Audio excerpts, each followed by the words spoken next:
Hands up, everyone who loves learning. Okay, hands down. Hands up, everyone who likes exams and assessment. Not quite so much. I love education. I love what education can do for individuals. I love what education can do for communities. I love what education can do for societies and for the entire world. And I love what education was able to do for me. But education is not perfect, of course. And I think what I want to emphasize today, my view is that the main thing we should be paying attention to in terms of improving education is not so much individual learners or indeed individual tutors or the environments of learning, as important as they are, and they can always be supported to be better too, but to focus on the way we manage education, the way we organize learning, and in particular, the way we organize endings in education. Assessment dominates the end of learning in most educational contexts. And as we saw for the show of hands, that very, very scientific poll, there is that paradox, that contradiction between the love of learning but the anxiety about assessment. My view is that assessment and our thinking about assessment unnecessarily and unhelpfully dominates our thinking about the end of education, the end of bits of education, be it a module, a course, a program, or any informal context of learning. And I feel that's a great shame because there are so many other things that we can do at the end of education, at the end of a period of learning. I want to do this by coming at the issue from three different but complementary angles. The first of these is people's testimony about their experience of the supposed institutional end of learning. I want to also think about the way in which we can use some thought experiments to try and think differently and to think in a new way, think better about the way in which we manage learning in our educational context. And the third aspect is to think about the ways in which potentially our experiences and knowledge coming from counselling individuals who suffer from mental health and other challenges can be applied to the context of managing the process of learning, in particular endings. To look at the ways in which potentially the recovery journey can help us understand better the nature of the learning journey.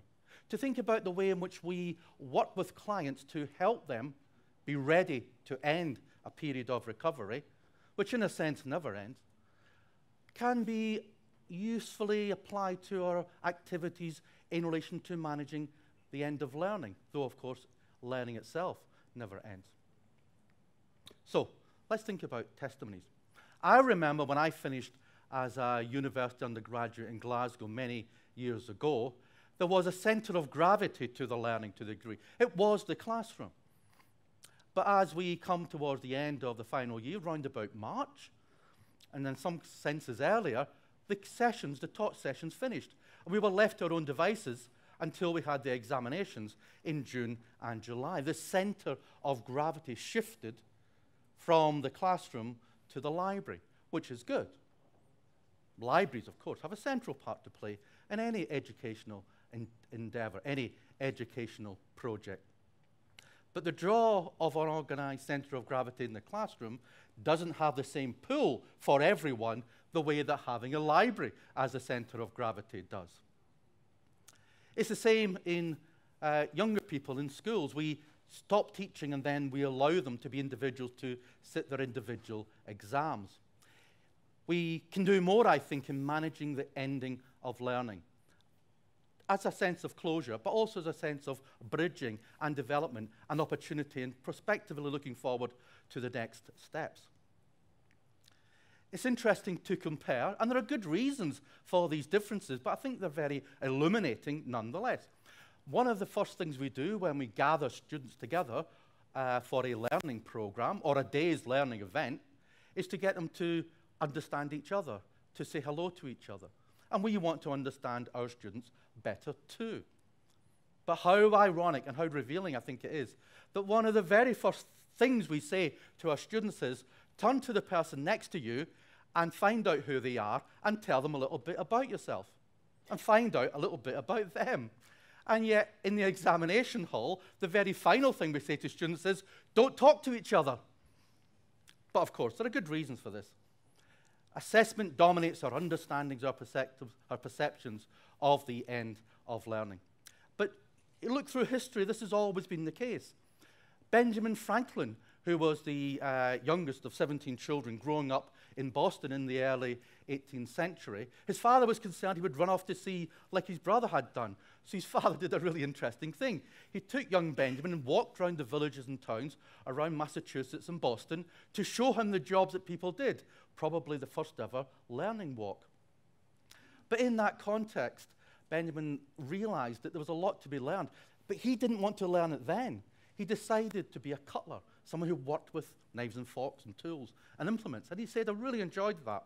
He went on, of course, to become a publisher and founding father of the United States, an extraordinary diplomat. But he always said those experiences with his father, walking around the towns and villages in Boston, told him something really important, which is that many people have skills that you will need in the future, just not right now.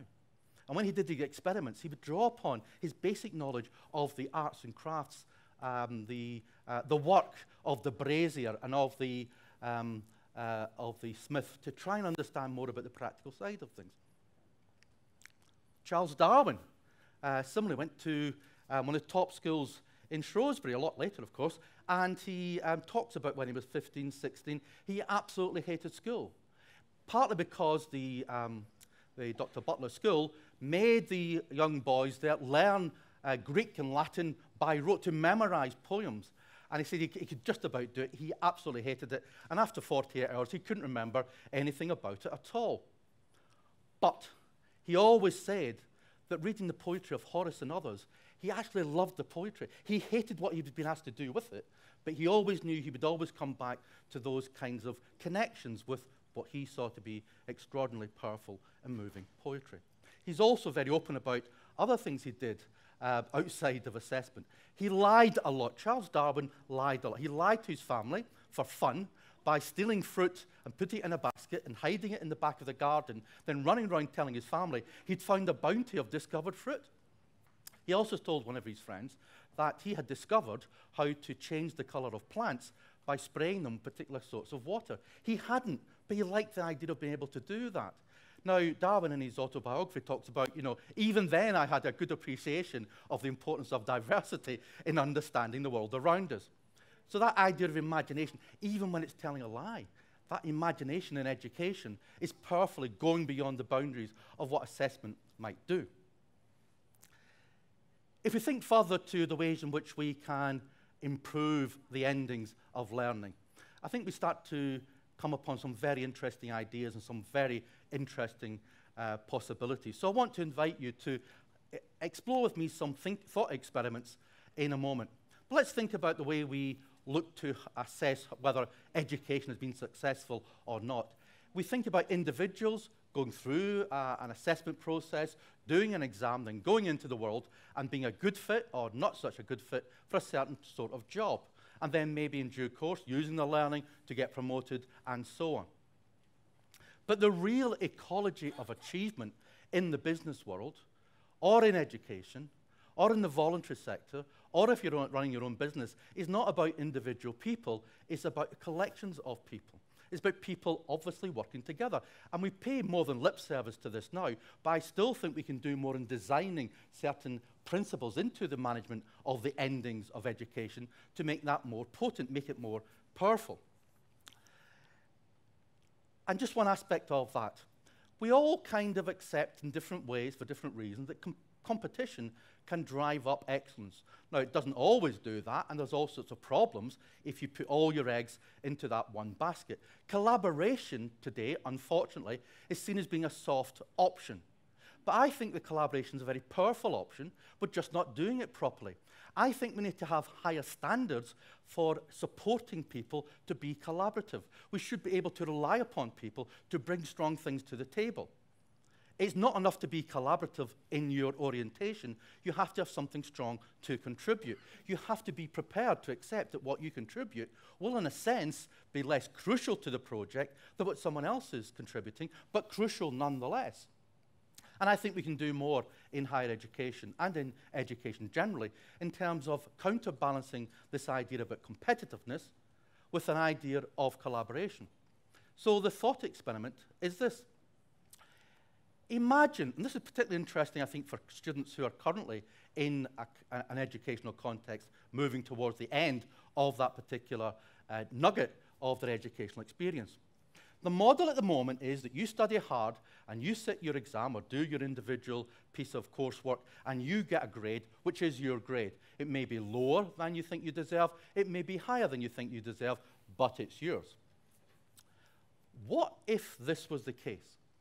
What if 10% of your grade, was determined by the grade of the worst 10% in the class? What would that do to the dynamics of a class? Would it make it more collaborative? Because everyone would be mobilized, in principle, to help the 10% who weren't doing so well to do better. I think in practice, it wouldn't be the 10% in every module. Some people are better at some things than others. If it was a project set of skills, some people were good at managing the timeline, other people good at managing resources, other people good at something else. But what does it make us feel to think about the possibility of our grade being in part determined by the least successful people on the course? Now, sometimes these things are tried, and they can turn out quite badly because they're not managed well. Let me try another thought experiment with you. What if 10%, 20%, 30%, 40% of your grade hinged on the average grade for the module? So you could work hard, and you would get a grade which would be driven, weighted to 50% of your overall grade. But the other half of your grade was the average class grade. How might that change the dynamics?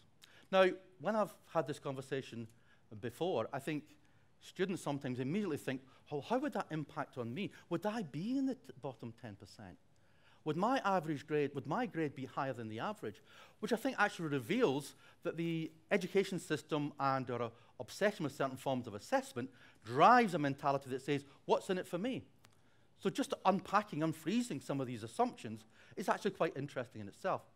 Supposing, and another thought experiment, that 10% of your grade hinged on the performance of the best 10% in the module. What would be the dynamics then? How would we feel about that? Pros and cons. But let's now flip this round full circle. Imagine you lived in a world where one of those models was the normal model, and someone said to you, we're going to stop this business about some of your grade being dependent on what you do, and the rest of it dependent upon what the collective performance is like.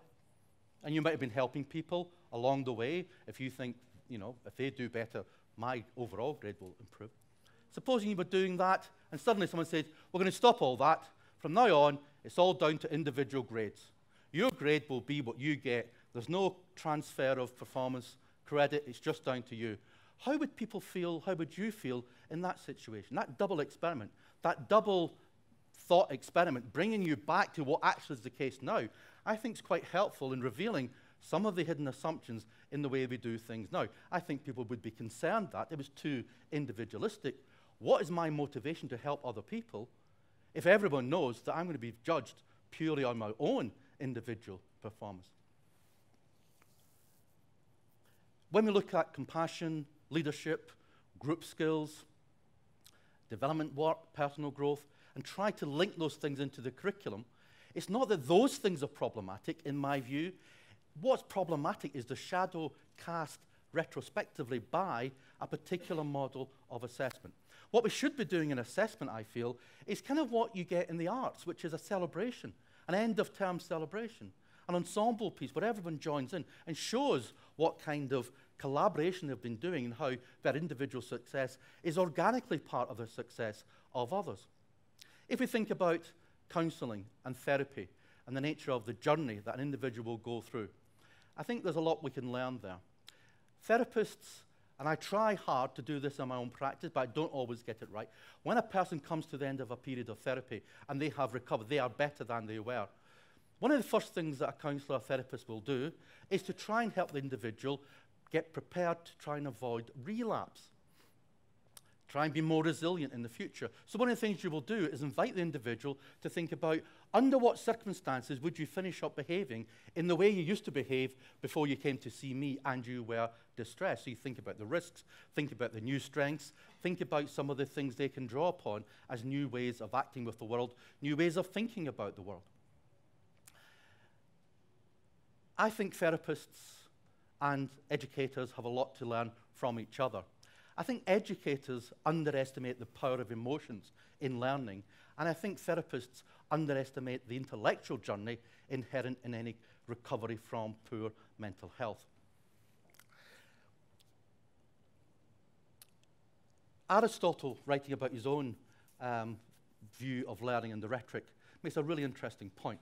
He says that wonder and learning are very powerful and good things. Wonder is important because it drives forward learning, and learning is good because it's naturally good. And I think Aristotle's absolutely right. Because what our education system is doing is drawing down on the wrong existential question. That basic question about education being able to tell us who we are. Who am I? Is an important question. But I think it's the wrong question. And I think if we reanalyze the ending of learning and recognize that it's not a boundary, it's not an end, but just a beginning, and actually a permeable process of learning, we get to a different place. Because I do think that in the end, if you have come through therapy, you know that you are on a process, you're on a journey, and you didn't do it on your own. If you are a successful learner in a course that's collaborative and supportive, that celebrates success and is not entirely suffocated by assessment, you know that you are on a journey, that you are getting somewhere important, and that you will be resilient intellectually to continue to understand and check and challenge and learn and share. Because in the end, the main existential question is not who am I, but who am I now? What can I do? What can I become? And who can I do it with? Because, like those glorious students in the end of year show, the one thing they show us in their performances as a group is this: that therapy, that learning, that life is always and should be an ensemble performance. Thank you very much indeed.